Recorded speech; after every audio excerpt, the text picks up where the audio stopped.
Good morning. I'd like to call the August 24th, 2021 meeting of the Hillsborough County Board of Adjustment, Appeals, and Examiners to order.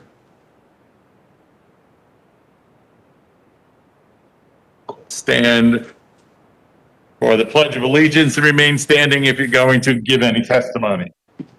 Pledge allegiance to the Republic and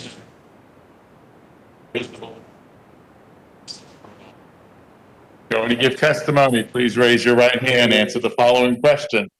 You promise to affirm to give any testimony you give will be the truth, the whole truth, and nothing but the truth. Thank you. Please be seated. Madam Clerk, please call the roll. Sam Greenberg. Here. Mike McEnany. Here. Charles Foster. Here. Daniel Greenberg. Here. Henry Mosley. Here. Jim Palavita. I believe he's out with excuse today. Yes. Kathy Pratt. Here. And Doug Shields. Here. Thank you. Thank you. Has everybody had a chance to review the minutes? Entertain a motion? Motion to approve. Have a second? Mosley, second. Foster Mosley. Any discussion?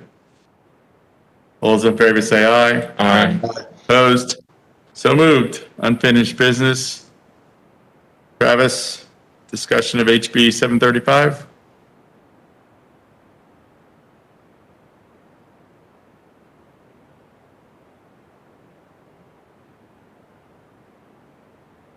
Good morning, members of the board.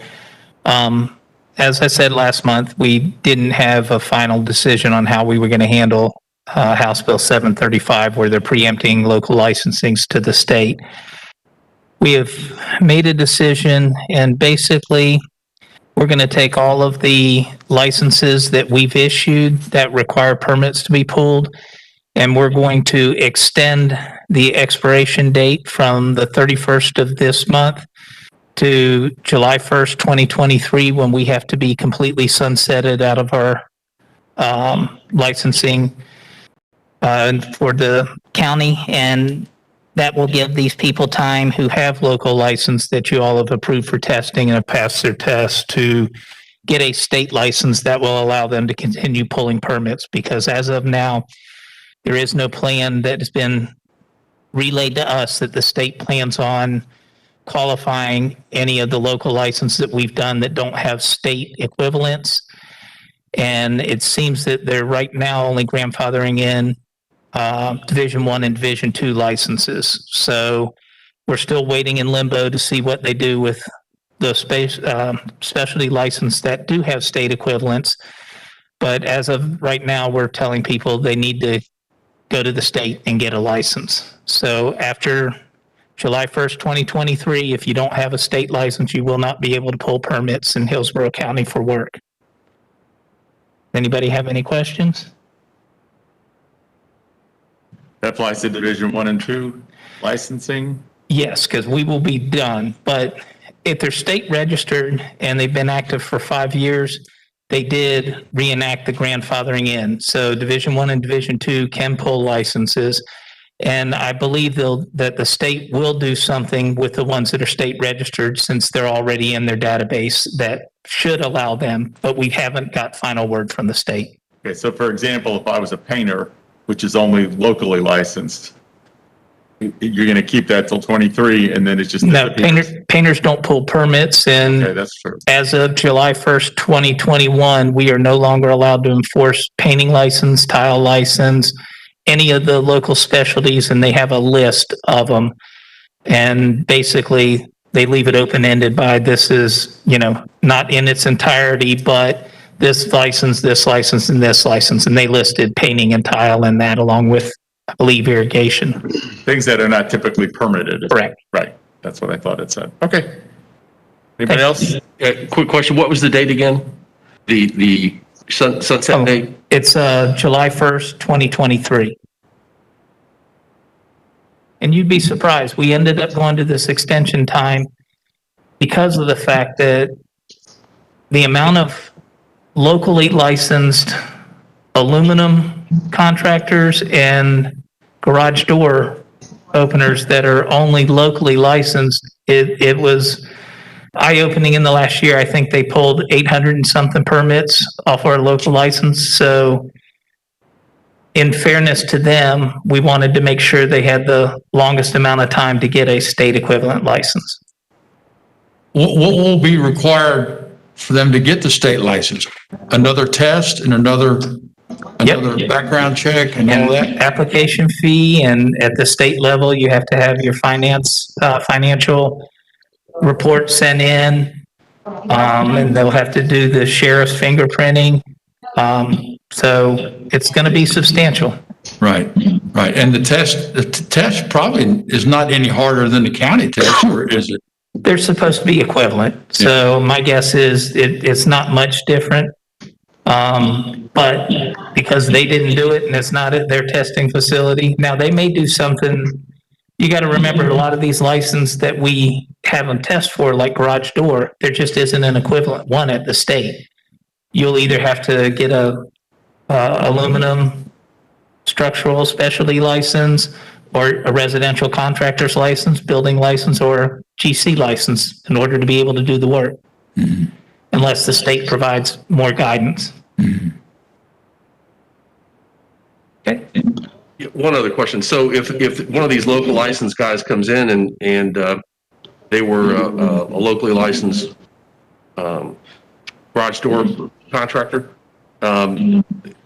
they have to have a permit. You're not going to change the permit, the requirement to have a permit for those items. You're just going to defer to the state to license them. Correct. Okay, so the requirement to get a permit is still going to be there. It's going to be there. And if they have a specialty license that doesn't have an equivalent at the state, then they're going to end up having to get the next higher license in order to be able to pull the permits. Then who's going to do the enforcement of code violations and permit violations? You are. So the county will still do that? Yes, sir. Yeah. Yeah, we just can't license. This can be a fun transition. Yes. How's the funding going to go? I mean, if you spend all this money on a local level to enforce, a state requirement, are there provisions in this new House bill to provide funding for you guys to do the policing? No. That's all going to be done through permitting funds. Okay. But we also get a share of the fines that are levied under previous statutes. Yes. Yeah. Okay. So there is some money because we're building department is enterprise. It's Sure. funding. Thank you. Thanks. County case, a bunch of zeros ending in 40. Morning, board members. My name is Rick Finley. I'm a code compliance inspector with Hillsborough County. I have one case to present today. The case number is HC-CMP-21-000040. Violator is Rhonda Connor Brown. Address 4404 West US Highway 92, Plant City, 33563. Allegations: Rhonda Connor Brown has failed to obtain permits for installation of a shed over 150 square feet and renovations to a metal accessory building, including re-roof, siding, electrical, and plumbing, and is in willful and deliberate violation of Section 8-1, Hillsborough County Code of Ordinances, Part A, HCCCO, as follows: 105.1, permit required.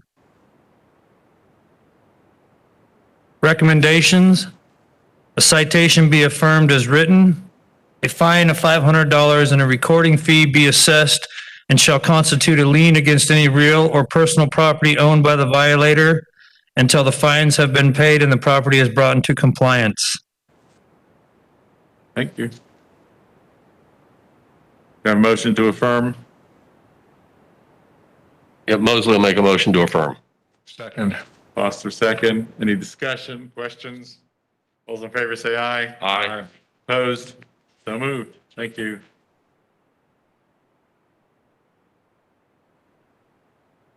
Okay. Kyle, are you available now? Good morning, board members. Yes, I'm available. Okay. Floor is yours. Thank you.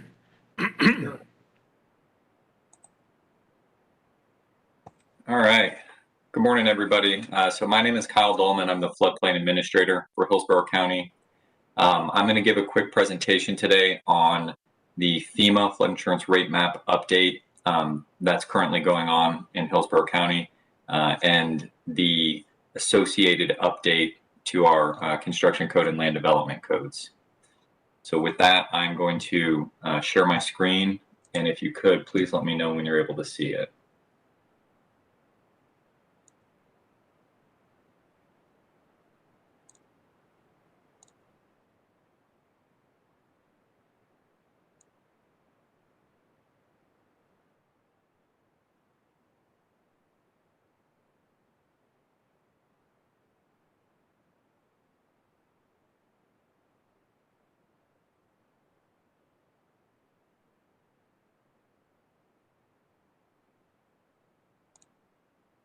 Can everybody see my screen?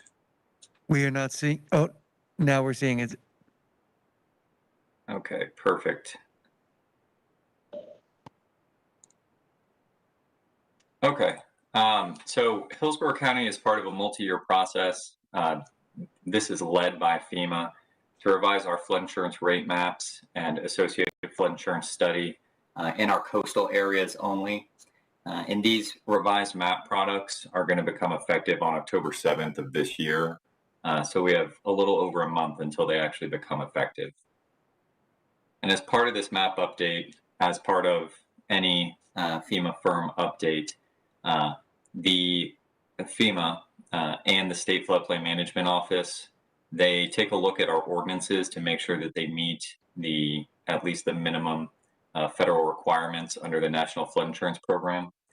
So as part of that review, it was determined by the State Floodplain Management Office that the Hillsborough County Construction Code and Land Development Code had certain items that needed to be addressed prior to the map effective date. So as part of this map update, we also recently amended both the LDC and the HCCC as they pertain to the flood damage control regulations. So those amendments were done for a variety of reasons. One was to continue meeting minimum National Flood Insurance Program requirements. Another was to resolve conflicting and consolidate duplicative regulations between the two ordinances. Another was to ensure consistency with the latest edition of the Florida Building Code, the 7th edition. And finally, to maintain regulations that would allow us to have a community rating system class 5 rating. So for those of you who may not know, the community rating system is a voluntary incentive program offered through FEMA and the National Flood Insurance Program, whereby a community who implements floodplain management activities above and beyond the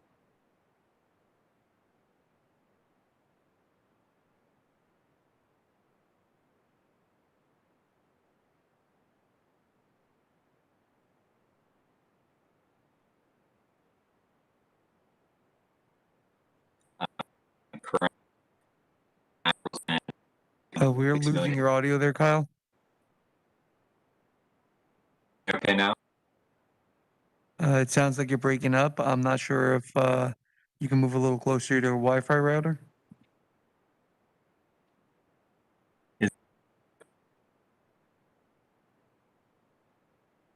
We're still having some issues hearing you.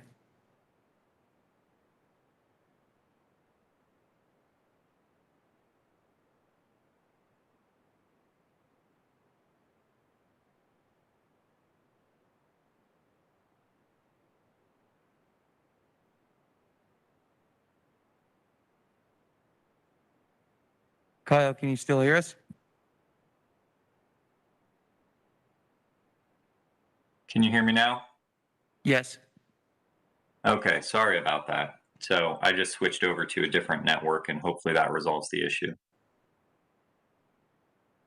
So can you tell me what was the last thing you heard clearly? You were explaining about the CRS rating. Okay, so The community rating system is a voluntary incentive program that's offered through FEMA and the National Flood Insurance Program, whereby a community who implements floodplain management activities above and beyond the minimum federal requirement is rewarded through discounted flood insurance premiums for their residents. So Hillsborough County has a Class 5 rating, which is very commendable, and that results in about $6 million every year in discounted flood insurance premiums for our residents. It's a 25% discount for flood insurance policies in the flood zone and 10% discount for those outside of it. So in summary, for the code update, any new or more stringent requirements when compared to existing LDC and construction code should only reflect what's required by federal law, state law, or CRS Class 5 rating requirements. And speaking of higher standards, there are a couple items that I do just want to bring up specifically today. One being coastal A-zone regulations. So on our current flood maps, on our current flood insurance rate maps, we do not have what's known as a coastal A-zone. FEMA is now starting to delineate what's called a limit of moderate wave action on communities' firms. And that's, if you see the picture in the bottom right, it's the bold line with the black triangles. And this limit of moderate wave action is essentially, it demarcates the area where you would expect to see wave heights of 1.5 feet in the 1% annual chance storm. And so any A zones, any A flood zones seaward of that line are now going to be considered coastal A zones, and they have to be regulated as such in our ordinances.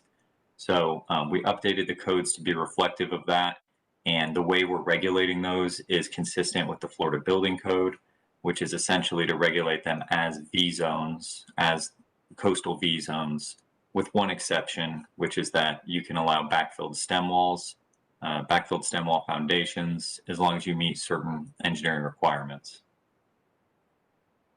The other item I wanted to bring up is the manufactured home elevation requirement.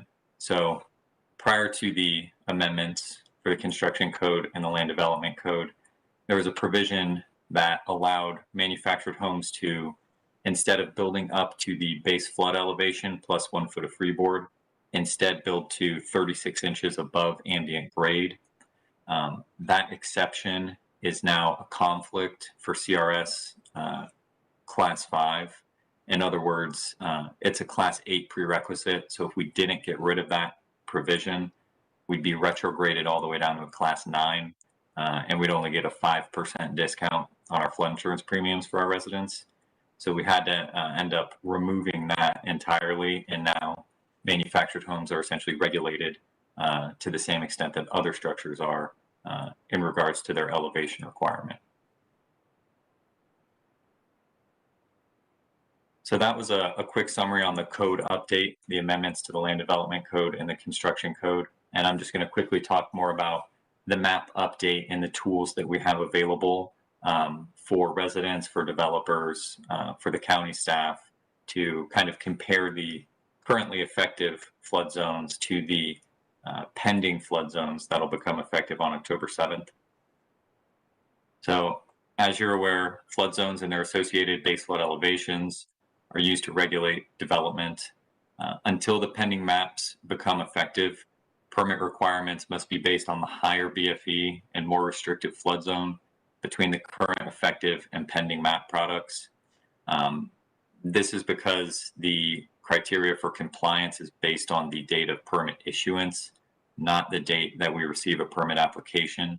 There is no vesting, if you will, when it comes to these floodplain management regulations. So in order to make sure that the county remains in compliance during this period, we have to ensure that whatever is being submitted is going to meet the effective maps in case the permit's issued between now and October 7th, or meet the pending maps in case it's issued after October 7th, on or after October 7th.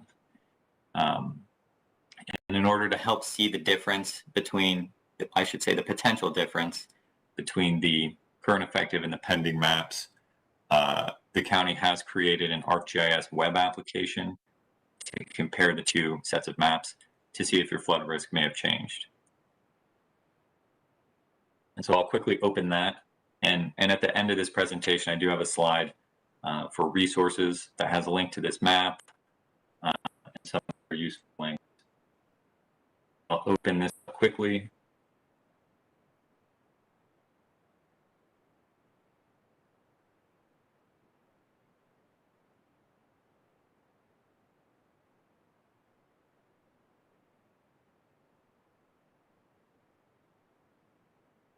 So this is the map viewer that we've created. The left panel here, the left viewport, it shows the currently effective maps. The right viewport shows the pending maps that'll become effective on October 7th. You can see right now this transparent blue polygon. That's the extent of the map update. So it doesn't cover a majority of the county. It covers a smaller subset of the county. A fair portion of it is City of Tampa. But if we zoom into any particular area here,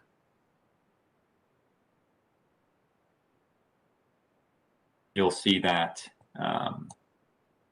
the flood zones load and there is a swipe bar in the middle of the screen, and you can actually drag that across and see the difference between the currently effective and the pending map products.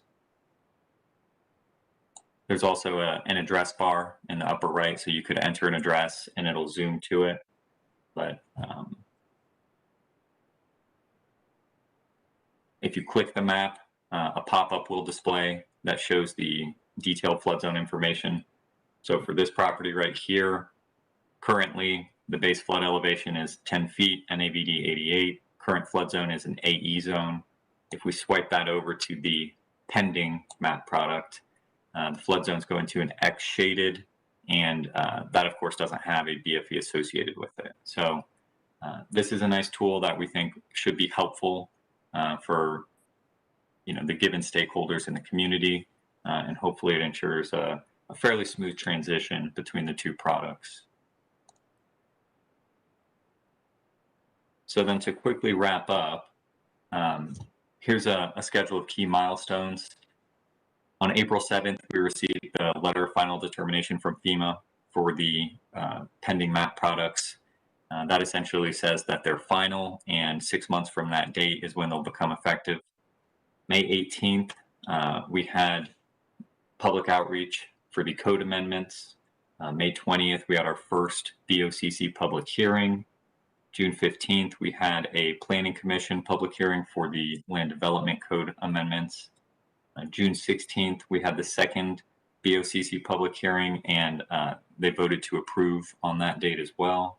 And then June 22nd, the amendments to the construction code and land development code became effective. And then finally, on October 7th, 2021, the pending map products become effective.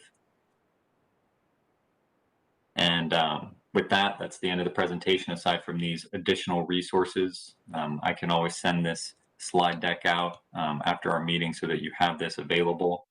I would like to point out that for the code amendments, Municode has been updated for the construction code as of yesterday when I checked.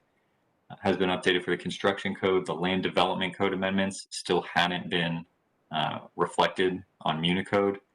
But we do have those amendments available, and we can send those out as well. And then with that, if there's any questions, we'd be happy to take them at this time. Kyle, it's Sam Greenberg. I watched the presentation yesterday at TBBA that you did. Good job again with that. And you sent out the PowerPoint. I forwarded on to Kimber, who's our clerk, and she's going to share it with the board members, if that's okay with you. Sure, not a problem. Okay, thank you. Anybody else questions for?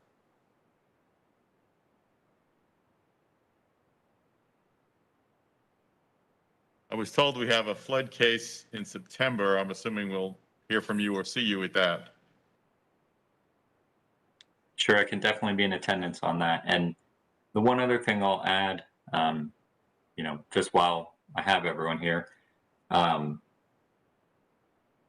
we did also update language in the codes regarding floodplain development permits. And I don't know if John Barrios, our building official, is on the call. He can also speak to this, but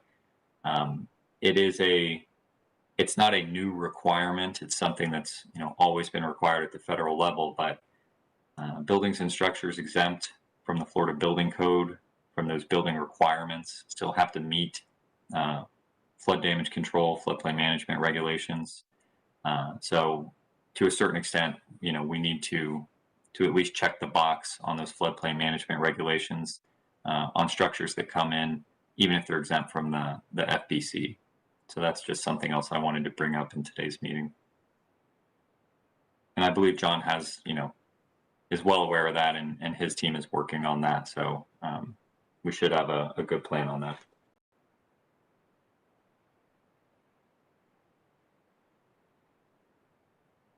Anybody else, any questions, discussion? Go ahead, Henry. I'm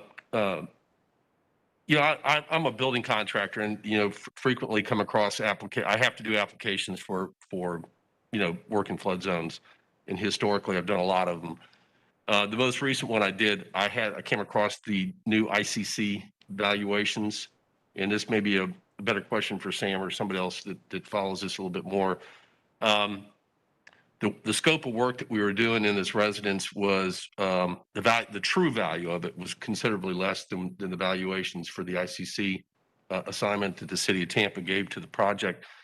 Assuming that you get into a situation, you're doing a renovation on a project, is there still an alternate method under the FEMA's regulations to submit something that's really truly based on the real cost of the work versus the ICC valuations? Because I could see that as the square footage gets bigger in one of these residences, or for instance, if the square footage is actually small, then it's actually cheating the system, and if it's actually large, it's beating the system. So is there an alternate method for submittal when you've got a project that exceeds the ICC valuations? Are you talking about in respect to making a substantial improvement determination? Excuse me, I meant that is less than the ICC valuations that actually would prohibit you from doing the project, I guess is what the question was. That makes sense? Is that in relation to a substantial improvement determination? Yes. Yeah, the SI application. And I know this is a city of Tampa thing that I went through, but I'm sure the county's got their same methodology somehow or another. Right, and local regulations can always exceed the federal requirements, but FEMA does have and you may be familiar with it, the SISD desk reference, where it does detail acceptable methods to evaluate those items. Okay, real cost of the project. Right, cost of the project, market value of the structure, things like that. And I think from the FEMA perspective, that's what they'd be looking for. I know that the county has an SISD worksheet. You may be familiar with it, and John in the building department could probably speak to it better than I could for those specific details. But on my end, if it met the what was provided in the FEMA guidance documents, that would check the box there. Okay. I'm still a little unclear. Okay, historically, what we've allowed in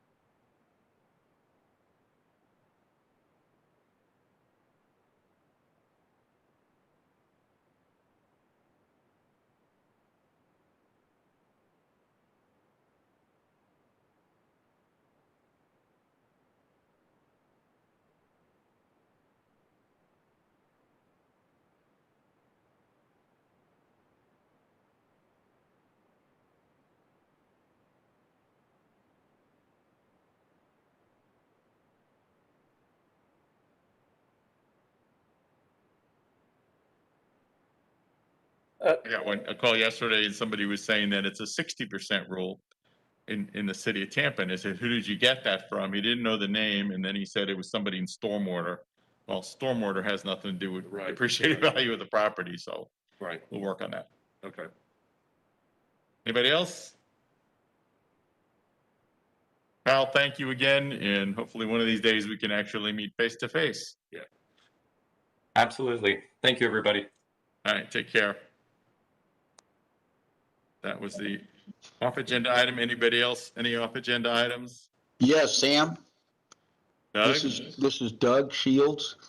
He was almost as exciting to listen to as Eugene.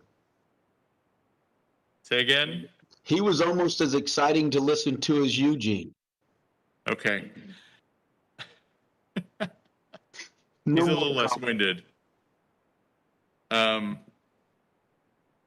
I have spoke to Travis before the meeting and some of the other staff members, and since we no longer have applications to review, I'm suggesting with everybody's input that we meet alternate months for the foreseeable future. I know we have a flood case and some other code cases in September, so I would suggest we meet September, November, skip December, and then start next year every other month.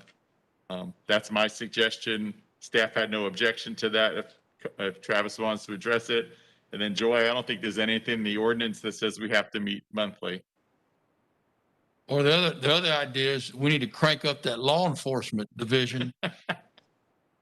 Right? November and December, most likely, we're not going to be able to book the facility for board. So we'll probably not have them November and December, just FYI. All right, so we'll have a September and then And then skip till January? Yes, sir. Okay, Joy, is there an issue with that? I don't know. I don't know right off, Sam. Let me look at it and get back to you. All right, just forward it to something to us and, because we'll meet in September anyway, so we can decide formally next month. Okay, sounds good. Anybody else? Everybody agree with that concept of less meetings I do. Yeah. and more law enforcement? Any other off agenda items? Anybody else have any closing words of wisdom? Other than that, we will be meeting in September, date to be determined. Kimber and Jason will notify everybody when it's available. It will be here, virtual or here. It's at Seats go quickly. September 27th. September 27th. Okay, perfect. Is that the third or the fourth Tuesday? It's actually the fourth Monday of the month. It will be a very limited time. We're going to have approximately 1 hour maximum before we have to have our second meeting. We've got 3 meetings that day and we've got half a day to get them done. Okay, so So the it'll be a 1 27th. hour at 9 a.m. 9 a.m. Okay, based on workload, could maybe we move it to 8:30? I can look into it. Sure. We've done that before. Okay. If you're amenable, yes, I will request they move it half hour. Okay, anybody else? Other than that, everybody have a good rest of the month and safe Labor Day. And we'll see you in September. We're done. Thank you.